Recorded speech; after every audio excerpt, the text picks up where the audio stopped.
જો વિદ્યાર્થી મિત્રો હવે પછી આપણો પ્રશ્ન આવે છે સુભાષચંદ્ર બોઝના જીવન અને કારકિર્દીનો ટૂંકમાં અહેવાલ આપી ભારતની સ્વતંત્રતાની લડતમાં તેમણે આપેલો ફાળો વર્ણવો। જેમાં આપણને કહ્યું છે કે સુભાષચંદ્ર બોઝનો જન્મ 23 જાન્યુઆરી 1897ના રોજ ઓડિશાના કટક શહેરમાં થયો હતો। મિત્રો આ જે બાબત છે આપણે 1 માર્ક્સ માટે ખાસ ધ્યાનમાં રાખીશું, કારણ કે પરીક્ષામાં તે વારંવાર પૂછાતો પ્રશ્ન છે, બરાબર। એટલે આપણે ધ્યાનમાં રાખીશું કે સુભાષચંદ્ર બોઝનો જન્મ 23 જાન્યુઆરી 1897ના રોજ ઓડિશાના કટક શહેરમાં થયો હતો। કોલકાતાની પ્રેસિડેન્સી કોલેજમાં અભ્યાસ પૂરો કરી તેઓ વધુ અભ્યાસ માટે ઇંગ્લેન્ડ ગયા હતા। એટલે કે કોલકાતાની જે કહેવાય છે પ્રેસિડેન્સી કોલેજ, એમાં એમને અભ્યાસ પૂર્ણ કરી તેઓ વધુ અભ્યાસ માટે ક્યાં ગયા? ઇંગ્લેન્ડ ગયા। તેમણે લંડનમાં ICS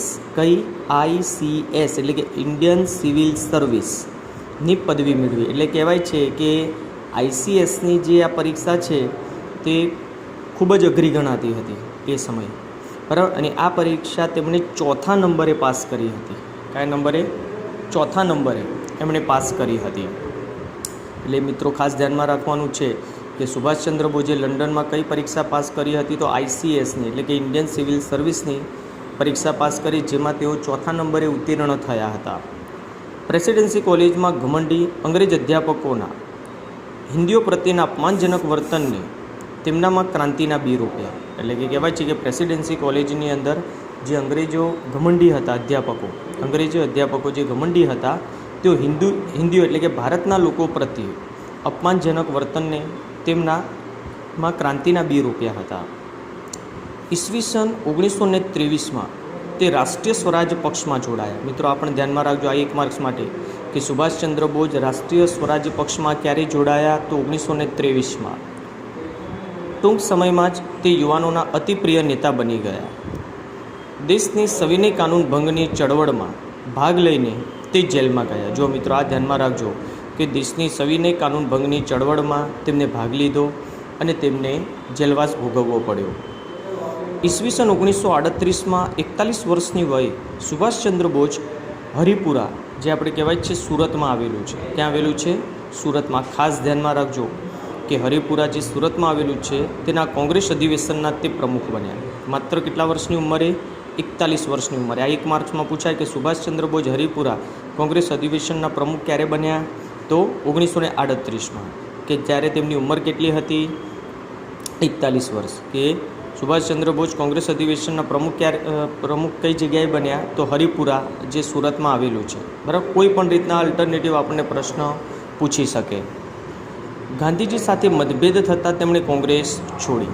એટલે કે સુભાષચંદ્ર બોઝને કહેવાય છે ગાંધીજી સાથે કોઈ પણ પ્રકારે કે મતભેદ થયો, બરાબર, જેના કારણે તેમણે કોંગ્રેસ છોડી અને મે 1939માં ફોરવર્ડ બ્લોક નામના નવા રાજકીય પક્ષની સ્થાપના કરી। મિત્રો આ ખાસ ધ્યાનમાં રાખવાનું, બરાબર, કે ફોરવર્ડ બ્લોકની સ્થાપના કોણે કરી હતી? તો કહેવાય છે સુભાષચંદ્ર બોઝે। અને ક્યારે કરી? તો મે 1939માં તેમણે ફોરવર્ડ બ્લોક નામના નવા રાજકીય પક્ષની સ્થાપના કરી। ત્યાર પછી તેમણે બ્રિટિશરો વિરુદ્ધ લોકમત જાગૃત કરવા દેશના વિવિધ ભાગોમાં પ્રવાસ કરી અનેક સભાઓ યોજી। એટલે કહેવાય છે કે ત્યાર પછી એમણે શું કર્યું કે અંગ્રેજો વિરુદ્ધ લોકમત જાગૃત કરવા, એટલે કે લોકોને જાગૃત કરવા માટે થઈને દેશના વિવિધ ભાગોમાં પ્રવાસ કરી અનેક સભાઓ યોજી।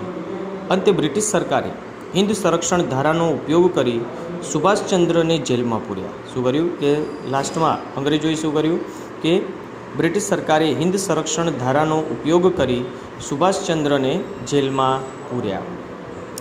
કારાવાસ દરમિયાન તેમની તબિયત બગડતા તેમને પોતાના જ નિવાસસ્થાનમાં નજરકેદ કર્યા। એટલે કે કારાવાસ દરમિયાન કહેવાય છે કે તેમની તબિયત બગડી અને તબિયત બગડતાની સાથે તેમને પોતાના જ નિવાસસ્થાન એટલે કે સુભાષચંદ્ર બોઝના ઘરે જ તેમને નજરકેદ કર્યા।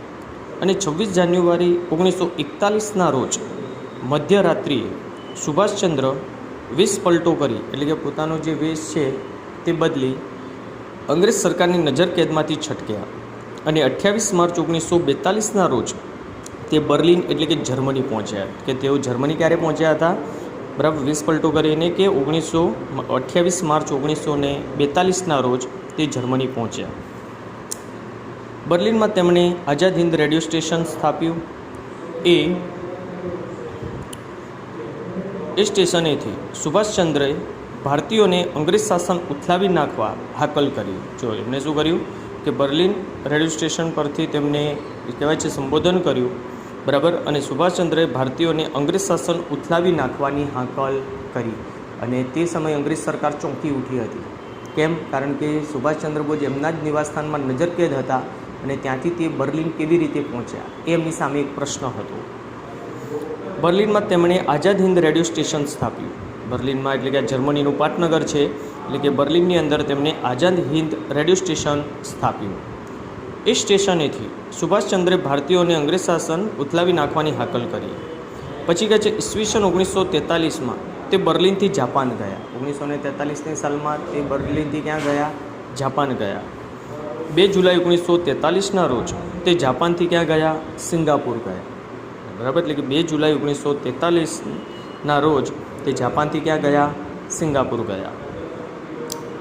4 જુલાઈ 1943ના રોજ તે આઝાદ હિન્દ ફૌજના સર્વોચ્ચ નેતા બન્યા. જો આ મિત્રો ખાસ ધ્યાનમાં રાખજો કે આઝાદ હિન્દ ફૌજના નેતા તરીકે તેમની વરણી ક્યારે કરવામાં આવી?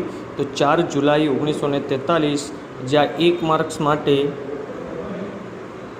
મોસ્ટ આઈએમપી પ્રશ્ન છે, ખાસ ધ્યાનમાં રાખજો, બરાબર, કે આઝાદ હિન્દ ફૌજના સર્વોચ્ચ નેતા તરીકે તેમની વરણી ક્યારે થઈ? તો 4 જુલાઈ 1943ના રોજ થઈ હતી અને ત્યારે તેમને નેતાજીનું હુલામણું નામ મળ્યું.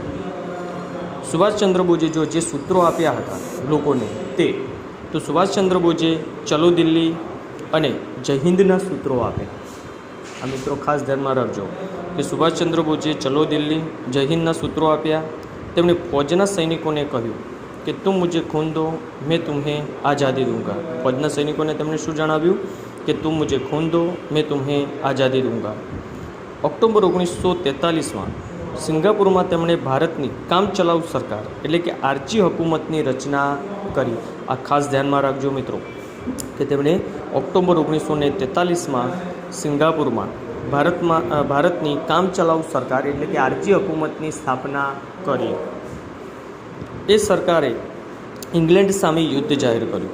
કે જે કામચલાઉ સરકારની રચના કરવામાં આવી તે કામચલાઉ સરકારે શું કર્યું? ઇંગ્લેન્ડ સામે યુદ્ધ જાહેર કર્યું.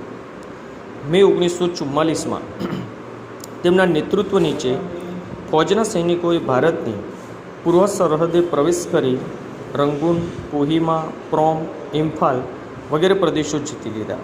આ ખાસ ધ્યાનમાં, રંગૂન જે અત્યારે આપણે કહેવાય ઢાકાની અંદર એટલે કે બાંગ્લાદેશમાં આવેલું છે, બરાબર, પછી આ કોહિમા, પ્રોમ, ઇમ્ફાલ જ્યાં મણિપુરનું પાટનગર છે, આ બંને નાગાલેન્ડમાં છે, બરાબર, એ બધા પ્રદેશો જે કહેવાય તે આઝાદ હિન્દ ફૌજે જીતી લીધા હતા. અને આના પછીનો જે આ જ પ્રશ્ન અધૂરો છે એ આપણે બીજા લેક્ચરમાં જોઈએ છે.